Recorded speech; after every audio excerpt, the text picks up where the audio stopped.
নমস্কার বন্ধুরা, তোমরা সবাই কেমন আছো? আশা করি সবাই ভালো আছে। আমিও খুব ভালো আছি। কালকে তো রথ, তাহলে রথযাত্রার স্পেশাল কিছু বানাবো না তা কি হয়ে থাকে? তো আজকে বানাচ্ছি রথযাত্রার স্পেশাল খাজা। তো আমি খাজা কেমন বানাচ্ছি দেখে নাও। প্রথমে ডো কেমন বানাচ্ছি দেখো।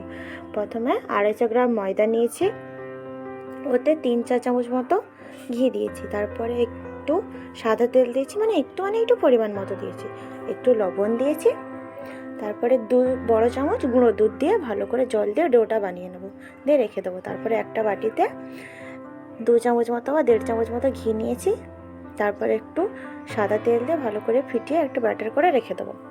তারপর একটা কড়াইতে জল দিয়ে চিনি দেবো 3 বাটি মতো, 3 বাটি 2 বাটি যা দিতে পারো। তারপর 5-6টা গোলমরিচ না, এলাচ দিয়ে দেবো, দিয়ে ওটা ফুটতে রেখে দেবো। এরপরে আসো খাজাটা বানিয়ে নিই।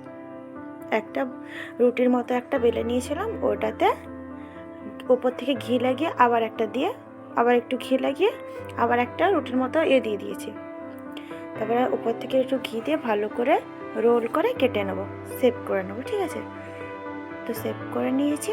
তারপর শেপ করে নেওয়ার পর ভেজে নিয়ে হালকা ফ্লেমে ভাজবে, ঠিক আছে? লাল লাল করে হালকা ফ্লেমে ভাজবে। তারপর ওই যে মিষ্টি রসটা করেছিলাম না, চিনি দিয়ে, ওটাতে দিয়ে দেবো। তো এটা করলে আমাদের খাজা রেডি।